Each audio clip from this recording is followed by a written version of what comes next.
Hey guys, Michelle Berman Michael here, and this is going to be a unique episode where we're going to talk about how to combine your passions and your pain points into building better content for your platform. Now, I get asked all the time, Michelle, why are our passions so important in our content? I thought people wanted to know the data and the metrics and the things that matter to people in the real estate and mortgage space, or the interest rates, or what my production was, or am I in the top 1%? I thought those are the things I'm supposed to be sharing.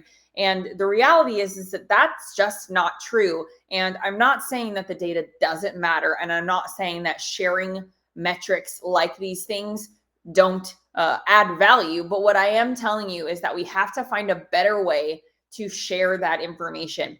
Now, no better or more fitting way to start this episode than to share with you guys a statistic of all things. Now, before I do so, though, I want you guys to go back to when you were in college and think about your favorite class, think about your favorite professor. Why is that person your favorite person? Or why was that your favorite professor in the first place? And most likely, if you ask yourself that question, there is likely a story associated with that person or something that that person shared with you, whether that be a personal story, whether that be a personal experience, or some form of connection point that you had with that individual that makes that person stand out. Now, I can tell you, I went to college for 4 years and I don't even know that I could really tell you the name of a single professor except for one. And the one that I specifically remember more than any of the rest was one of my journalism professors, actually. And it was my creative writing class that I took right before I actually transitioned into being a journalist major. And in this creative writing class, not only did he himself also share a similar story to me about how he started off in college with the emphasis on physical therapy and the idea of kind of going into this science space, much like his family had. Now, for context, my dad is a bankruptcy lawyer. My mom was a paralegal. My sister is a high school biology and chemistry teacher. And it's just everybody's super smart and very focused on the science side and the business or law side. And for me, I tried to start off on the physical therapy side. And the reality is that it just wasn't who I am. It's not my superpower. And it wasn't what I felt like my calling was. And the reason this professor stands out so much is because he took the time to make me feel like he was actually listening to me and like he saw me. And in addition to that, right, when I sat with him at the end of my class, he told me the story of a very similar experience that he had had, and we were very bonded by this experience. I ended up changing my major very shortly after and became one of the first journalism students to minor in a science. And I ended up choosing to graduate with a degree in journalism and psychology and a minor in a weird form of science. For that's another conversation for another day. But the point is that this particular professor really stood out to me because he connected with me and found a way to actually make me feel heard and seen. So why am I telling you that? And why is this a story that's so relevant? Because when we produce content on social media, it is really, really important that we lead with this connection point and that we don't just get on camera and say, hi, my name is so-and-so, and I'm going to talk to you about how mortgage rates are the lowest they've been or the refinances are up X percent. Right? Because we can't lead with that. We have to lead with the passion aspect. So what do I mean? What does this look like? How do you do it? Now, the fastest, easiest way to describe this to you guys is when we create value series content, which is a term that I've coined many, many years ago and trademarked. And what the value series is the ability to create content or to create value through storytelling. So the value series is one topic divided into 5 sub-questions, and each of those 5 sub-questions becomes its own video of 40 to 60 seconds. So you might be thinking, well, Michelle, how do I tie passions and pain points into creating value? Well, let me tell you. So what I want you guys to do, if you're listening to me here, is create a T-graph.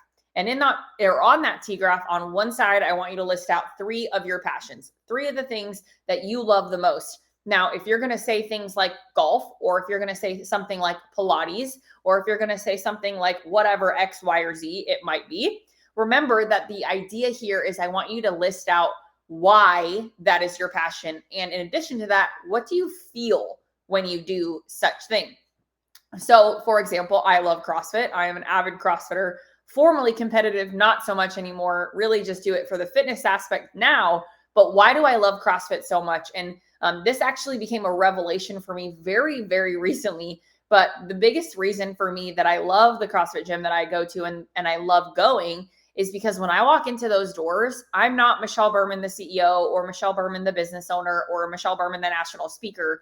I'm just Michelle Berman, Mikel, the person, right? I'm the mom, I'm the wife, I'm the friend that loves working out. I get to be Michelle without all of the labels. And for me, that's something that's really, really powerful for my psyche and for my morale so that I can truly just let it all go. And when I'm in the gym and when I'm at CrossFit, that's that place for me. So if you guys are going to write golf, for example, why do you love golf so much? Do you love the journey of it? Do you love the fact that you have to go to the driving range for hours and hours and hours to perfect one shot off the tee, right? What is it? And then we're going to take that into how we build out these analogies. So there is a method to my madness there. So on one side of the T graph, you're going to list out all of these passions of yours. And then on the other side of the T graph, I want you to list out all of your top pain points. So if you are a real estate agent listening to this and you know who your ideal client is, which hopefully by now you do, and if not, that might be another conversation that we need to have. But you need to know who your ideal client is. And I don't just mean saying first-time home buyer or a move-up buyer or someone that is buying a second home for themselves. I mean, really into the weeds of who that person really is for you. And for me specifically, again, to continue off this example, my ideal client specifically would be a military family that is really into fitness. Therefore, I can target those people in my prospecting efforts and in the value series content that I produce later on. But if I can say that my ideal client is a military family that's really into fitness, what are their pain points? What are their issues? What are the questions that they have? And that's what goes on that side of the graph. Not pain points of yourself as the agent, but pain points of your clients specifically, and get very, very specific as to who that person is for you. And that will be really game changing into how we build these analogies. Now, fast forward into how do we actually turn this into value series content? And you have this T graph, passions and pain points on either side. You are now going to combine those two things. So we will get into ChatGPT and we will build an analogy between the passion and the pain point. And in doing so, we will get a 5-part series. So you obviously have to teach ChatGPT this, and there is a structure and a step-by-step, quote unquote, if you will, that you have to go through in order for this to happen. But we will build an analogy between the passion and the pain point. We will get a 5-part series out of it. We will build video scripts based off of those 5 parts. And the video script will be broken down into 4 main segments: hook, problem, objection, solution. Hook, objection, problem, solution. I got that backwards.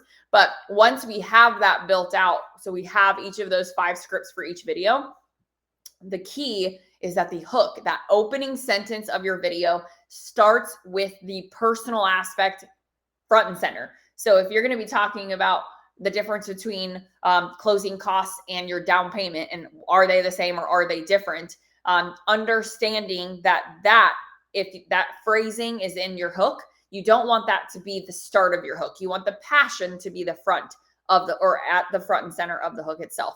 So that opening sentence should talk about whatever the passion is, or that the golf aspect, or the analogy of golf and pain point. If your opening sentence talks immediately about real estate, you haven't done your job. Very important there. So the last thing about this that I really want you guys to pay attention to is, once we build the analogy, once we get the 5 parts, once we break each of the 5 parts down into its own video script, we now have this really beautiful series where we are leading with personal things. Great example is I just wrote a series for a client the other day who loves barbecuing. So he's a hardcore barbecuer, has 3 different types of smokers, tons and tons and tons of different smells and seasonings and all kinds of things that go into it.